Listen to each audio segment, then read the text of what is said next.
Thank you very much for joining me for this presentation. My name is Brad Renard. I'm the Chief Publisher for Upside Options. The date is October 6, 2019. This presentation is entitled Broad Market Update. Let's look at the charts and the economic data.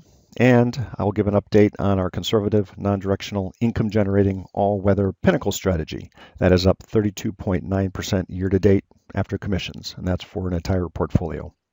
The questions that I will address in this presentation is the elevated volatility over. The S&P 500 index, that's the SPX, just moved back over 2945, which is a major level. How high can it go? And really, will it stay over this level? If the market falls again, how low can it go? Should I start to add short exposure to my portfolios? Do we see a recession coming? And as a reminder, when recessions hit, it usually hits the stock market by minus 40 to minus 50%. What will be the best investment strategies for the balance of 2019? Either passive, for example, buying index ETFs, stock picking along with hedge short trades, or a non-directional strategy such as our Pinnacle strategy. Should I sell some of my passive ETFs? Should I trust my financial advisor with all of my money? And as a reminder, what most financial advisors do, they just usually buy the broad-based ETFs and hold.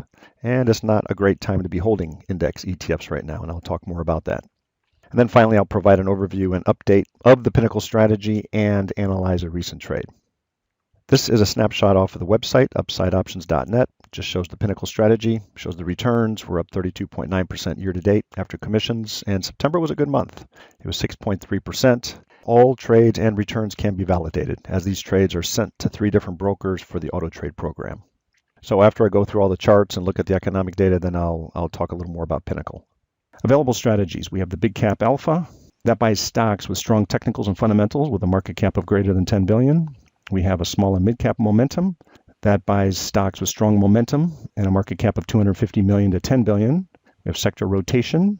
That buys the strongest stock within the strongest industry sectors. We have Contrarian Fund, and that buys stocks that have been out of favor for 6 to 12 months, and they're starting to recover. Then we have Iron Condor Pinnacle, and that's the non-directional, income-generating, conservative, all-weather, options-based strategy, and that typically generates 2.5 to 5% per month. And that's what I'll spend a little more time on in this presentation.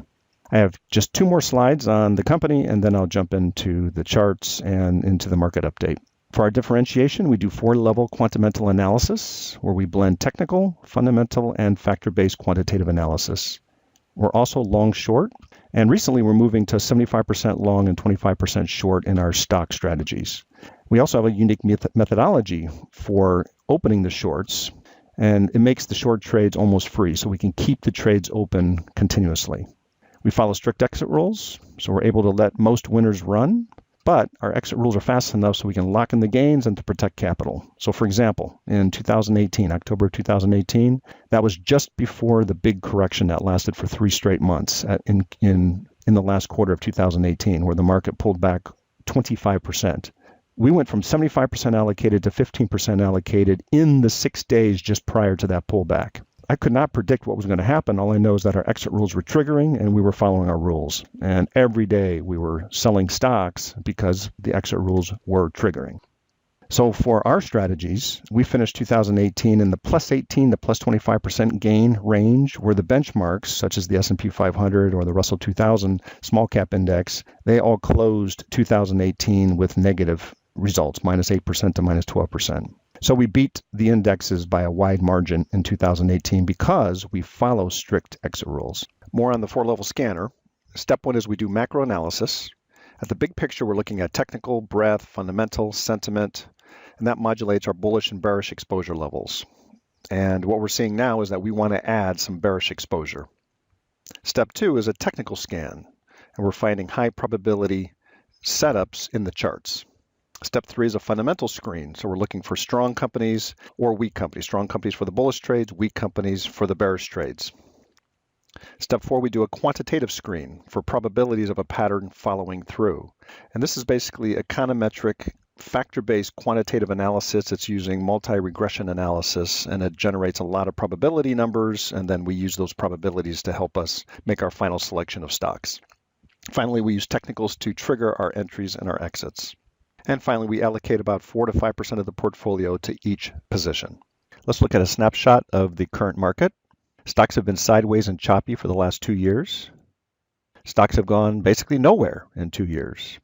Some of the talking heads on TV may say that the market is up 20% year to date, but this is an aberration because the market sold off 20% in Q4 18 and then rebounded in Q1 19.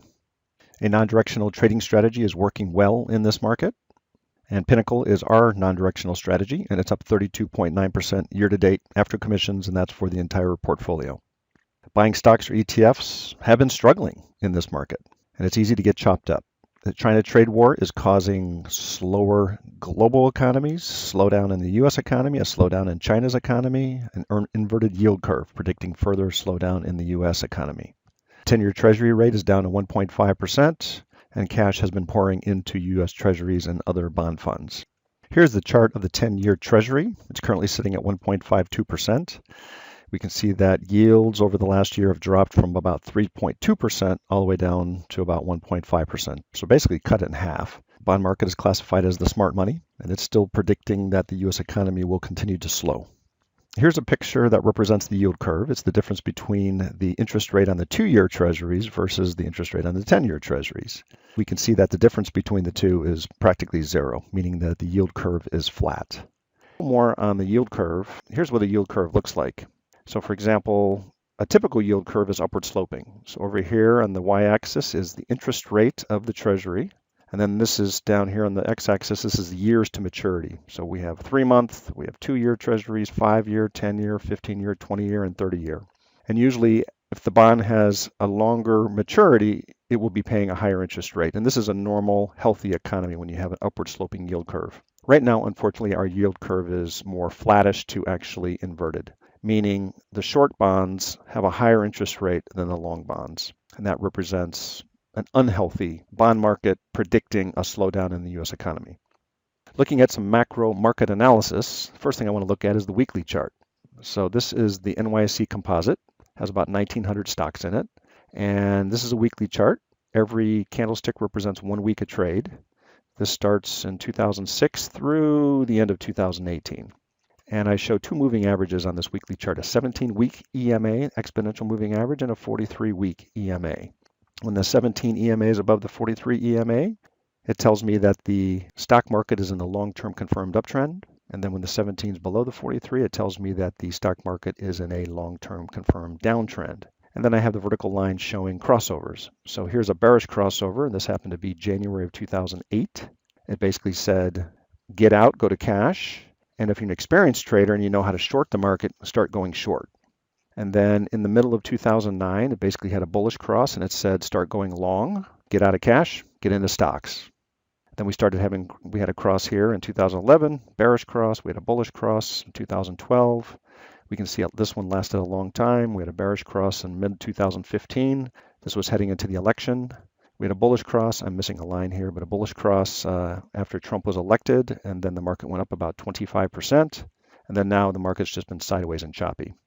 So is the broad stock market in a confirmed long-term uptrend? Well, actually, I'll bring up another chart that shows where we are right now. And actually, we are. And this is technical analysis at the macro level. Using a weekly chart, we're using the major indexes. This one is the NYSE, which has 1,900 stocks in it, but we can use other indexes like the S&P 500 or the 400 mid caps or the small caps or the NASDAQ composite, things like that. And again, I'm showing a chart showing the 1743 EMA on the NYSE composite.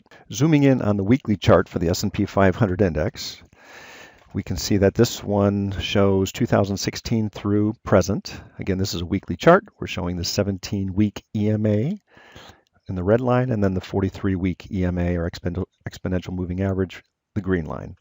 So whenever the red line is over the green line, it's telling us that we're in a long-term confirmed uptrend. This is the Trump win right here. We can see that the 17 went over the 43, and we were in a long-term confirmed uptrend for about 12 months, 13, 14 months. Then we had our first correction in January 2018, and then this market's been sideways and choppy and sloppy ever since. But we are still showing that the market is in a long-term confirmed uptrend because the 17 is still above the 43. Macro analysis continued. Let's look at corporate earnings. Corporate earnings are important to follow because they ultimately dictate the price of stocks.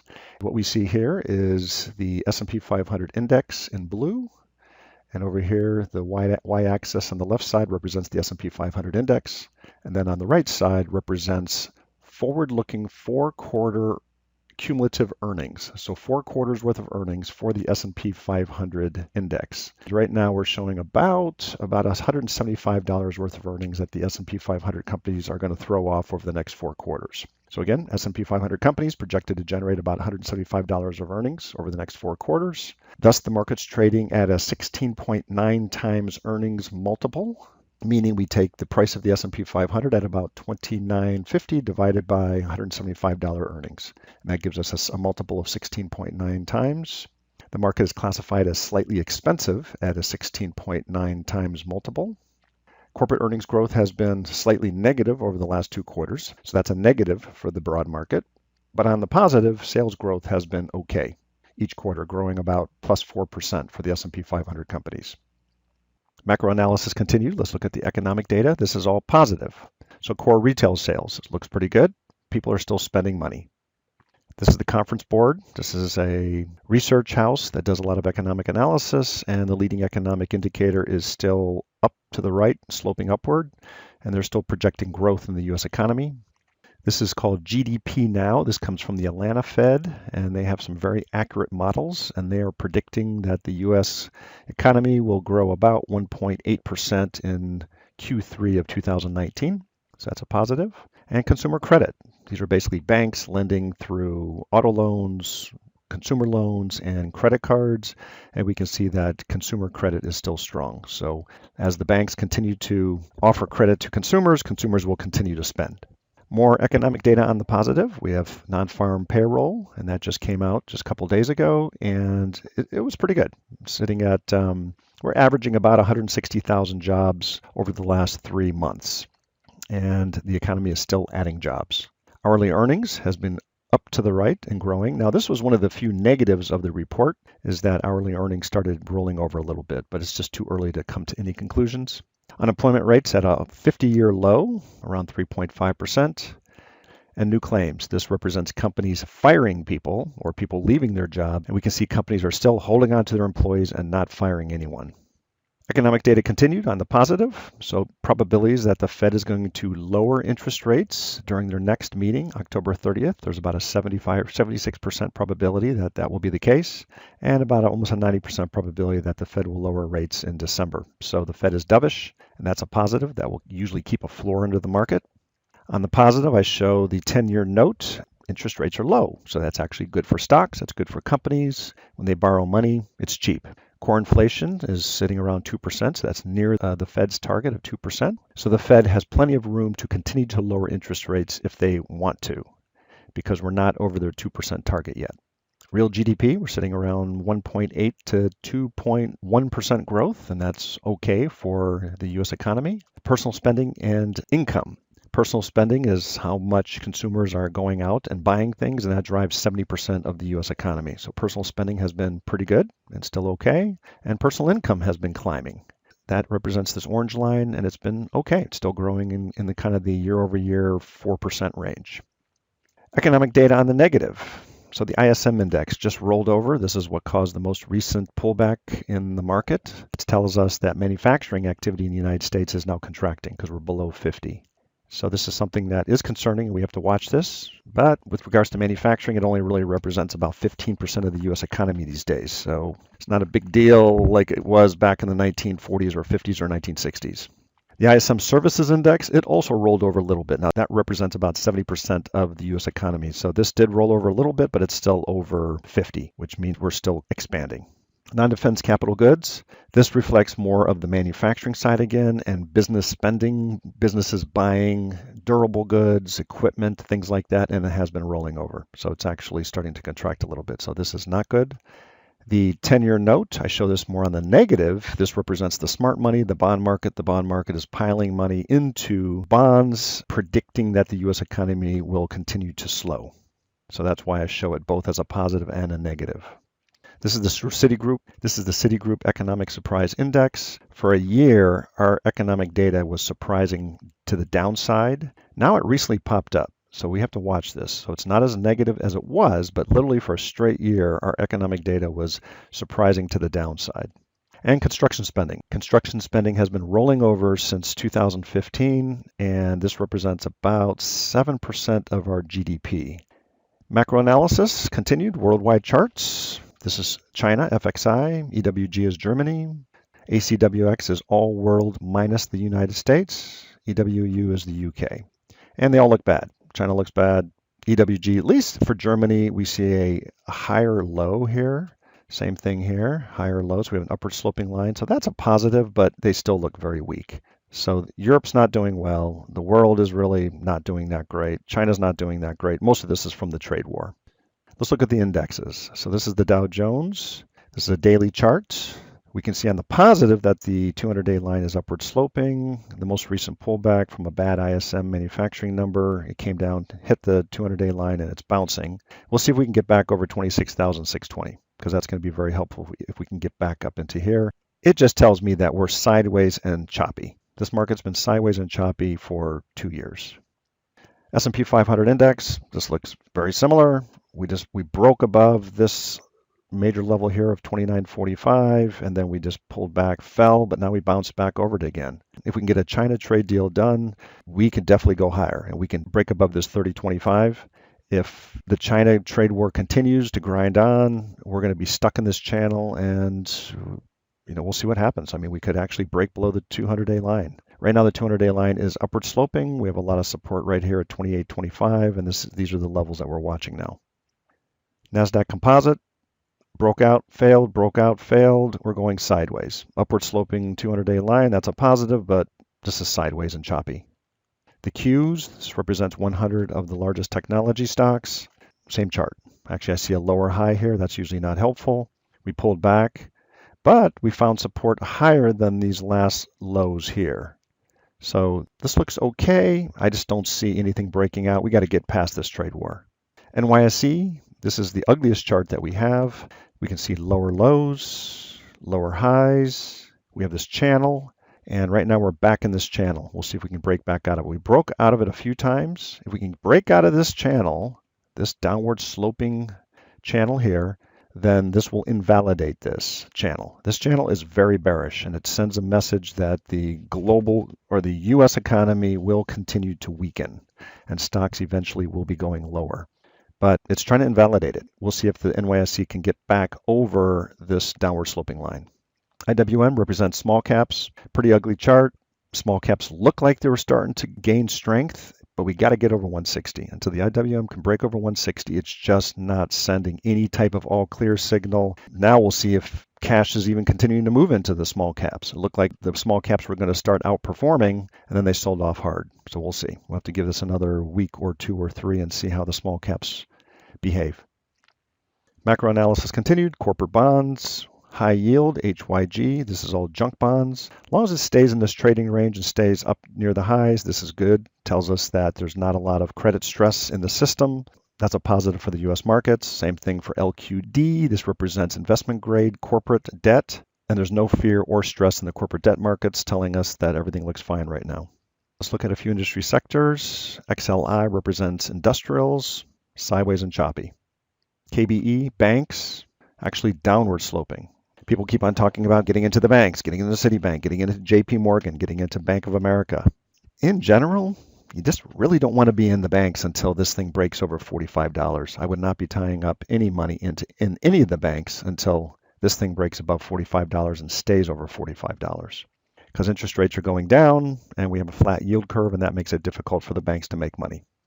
XLY, consumer discretionary. This tends to be the risk-on types of companies selling products that aren't absolutely necessary. So when people feel like they have money, then extra money, then they'll buy discretionary items. It actually looks positive. So we're actually over 117, and it doesn't look that bad. So we'll see. So that's a positive. RYT represents technology. This is an equal weight ETF of technology companies, and it looks okay. We're above this level here, 170. It just pulled back recently. It's bouncing. It looks okay. IYT, transports. Usually you want the transportation sector within the United States to be strong. That represents moving goods around the United States through rail or truck or air. And it doesn't look great, just sideways and choppy. Macro analysis continued. Market breadth. I'll just show just 2 on the market breadth side. These are cumulative advanced decline lines. And what this means is that on a daily basis, for example, let's look at this one, NYSE, and there's about 1,900 stocks in the NYSE index. And on a daily basis, you take the number of the 1,900 stocks that advanced minus the number of stocks that declined for the day. You get a number, and you take that number, and what you're doing is you're cumulatively adding that number every single day. And that's called the cumulative advanced decline line. That's a pretty good leading indicator. And right now it tells us that, at least for the NYSE stocks, it looks okay. I mean, it pulled back a little bit, but we still have some reasonable strength in the stock market. And then for the NASDAQ composite, this one looks a little weaker. So it's sending mixed messages. It's just telling me that I don't see the major indexes breaking up into new all-time highs. Not when the advanced decline line looks like this. So back to the questions that I will address. Is the elevated volatility over? Most likely, yes. The SPX just broke up through 29.45. That was a major level. And if it could stay over that level for the next day or two, then most likely volatility would continue to decline this week. And the underlying indexes will probably move higher. The S&P 500 index just moved back over 29.45. How high can it go? Here's the chart of the S&P 500. We could get back up to 30.25. Will we hit resistance at this level? Yes. Based on the ISM manufacturing number rolling over, we're below 50, meaning manufacturing is now contracting. As long as the trade war continues, the probabilities of breaking above 30.25 are low. If they ink a deal with China, we can break right over 30.25 and head up to 3100. So we do have to be careful with that. It's going to be a binary event when it happens, and it's impossible to know if and when it's going to happen. Back to the questions. If the market falls again, how low can it go? We can see that support has been around 28.25 for the SPX. We have the upward sloping 200-day SMA, so that's actually pretty good. In general, this is a pretty ugly chart. This is a sideways, choppy, sloppy chart. We had a really nasty pullback in Q4 of 2018. Market bounced right back up, but we're still just been going sideways. I mean, this market really has gone nowhere in 2 years. But because the Fed is dovish, because the jobs market is still reasonably strong, because consumer spending is strong and inflation is low, there's a reasonable probability that the SPX and the other indices will most likely stay above their 200-day line. And for the SPX, that's around 28.25. Now, if we get a break below 28.25, then that's a major negative, and we're coming down to 27.50. That would probably be the next stop down, and that will not be a good sign for the broad market. Should I start to add short exposure to my portfolios? Yes. For our portfolios, we're 75 long, 25 short. And just be prepared, though, to unwind your short positions immediately if Trump inks a deal with China, because this market will climb rapidly and the SPX will probably break up through 30.25 and head right up to 3100 within a couple of weeks. Do we see a recession coming? Most likely not for the next 6 months, and Trump most likely will not allow this to happen. He's going to have to figure out something with trade. Trade continues to weigh on global economies and on the U.S. economy, and he wants to get reelected. He cannot afford to have a recession. So I don't know what he's going to do, but if the China trade war continues and he just does not let it go, yes, we could be in a recession within 12 months. Recessions usually hit stocks by minus 40 to minus 50% when they hit. What would be the best investment strategies for the balance of 2019? Passive, for example, buying index ETFs. Right now, I wouldn't be touching any of the passive index ETFs, staying out of them, possibly just staying in cash, bonds, gold, and even that stuff's pretty tough to trade. So you have to be, sometimes it's pretty tricky. So cash is best. Stock picking along with hedge short trades. Yes, as long as you got some hedge short trades in there. Stock picking, you can still make some money, but you have to be experienced. You have to be nimble. You have to be fast moving. And if you can get 5 to 10% out of a position, you're doing well. A non-directional trading strategy such as Pinnacle. Yes, trading can work. We're nimble. We can trade and navigate through an upward sloping, sideways choppy, and a downward sloping market. And Pinnacle is doing great. It's up almost 33%. Should I sell some of my passive ETFs? Yeah. On our side, we're in cash. Cash or trading. That's about it. Should I trust my financial advisor with all my money? They usually just buy the broad-based ETFs and hold. I would find out where the money is put. And if it's in stocks, I would definitely dig into that. When I say stocks, I mean broad-based index ETFs or sector ETFs. This market is sideways and choppy. It's not a good time to be holding index ETFs. Let's talk about more on Pinnacle. I'll do an overview and an update on that, and then I'll analyze a recent trade with Pinnacle. Summary of Pinnacle. Pinnacle is a conservative, non-directional, income-generating, all-weather strategy. And it's optimized for the new political era in the last couple of years. It can handle the volatility that can come out of Washington, D.C., which can sell off stocks at any time. So it can generate positive monthly returns in upward trending, downward trending, and sideways and choppy markets. We hold a maximum of 3 to 4 positions at any one time. That represents 30 to 40% exposure of the portfolio, so it's very conservative. Each position represents 10%. Each position's open for 2 weeks. We hold enough cash in the accounts to make trade adjustments when volatility unexpectedly rises, and that can happen at any time, and it's been happening constantly in the last couple of years. So this strategy is optimized and has been adapted to this new political era. This strategy is conservative by construction, allows us to sleep well at night because we have a low level exposure, but we're still able to generate some pretty decent monthly gains. Targeted returns are 2.5 to 5% per month after commissions for the total portfolio. Strategy is up 32.9% year to date after commissions. Again, that's for the total portfolio. And these returns and these numbers can be validated because we send the trades to 3 separate brokers for the auto trade program. Capital preservation and safety are a top priority. And we have 16 years of experience in trading this strategy. Here's a recent Pinnacle trade. What I'm showing here is a 4-legged trade. We basically are selling the 3010 call. These are the October 18s, and the 3020 call we're buying for protection. So this is a spread, a bear call spread, 3010, 3020 call spread. And then we're selling a 2855 put and buying a 2845 put for protection. And that's a put spread or a bull put spread. And these are all October 18s. And let me show the risk reward graph. So here's the first half of it. This shows the underlying. This is the SPX. This is on the SPX that we're opening. This over here represents the SPX, the value of the SPX. This is a function of time. We're showing May through September, actually through present. It shows where the SPX closed on the day that I took a snapshot, and actually that was October 4th. Closed at 29.52, and that's what this blue line represents here is the closing value of the SPX. And then these are standard deviation channels, and I'm not going to discuss that for this presentation. So the underlying is on the left side, and then on the right side is the trade. So this represents the risk-reward graph of an iron condor. The black line represents what the trade looks like at expiration. So we're just going to focus on the black line. And the bottom represents profit and loss of the trade. So anything to the right of this vertical line represents gains or profit for the trade in dollars. And anything to the left represents a loss for the trade. So we can see that if the SPX trades within this range at expiration, as long as we can stay within this point and this point, then this trade will give you a gain. Now this trade that I opened actually had a $300 gain. I had some problems with my software. This one shows a $400 gain, but I actually brought in $300 of credit, and I'll show in a little more details of what I brought in. This point right here represents the short call that I sold, the 3010 call right here. This point represents the 3020 call that I bought for protection, and it kind of creates this bear call spread. And then down here this point represents the put that I sold, 2855 put, and then I bought a 2845 put for protection. Again, this creates an iron condor.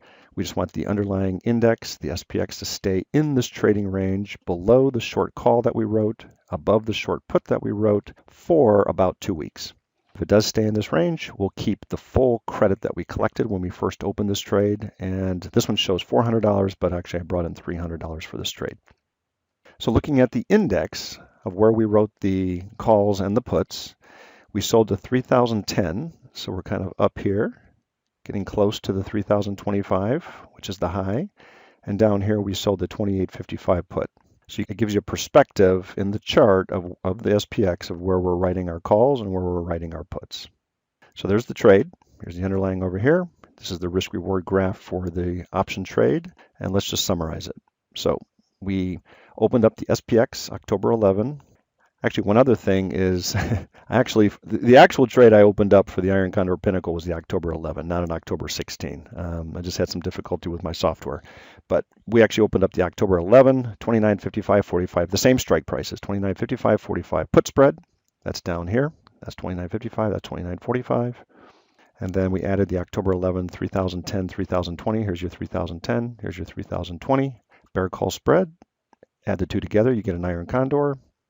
The put spread brought in $130 worth of credit, or $1.30.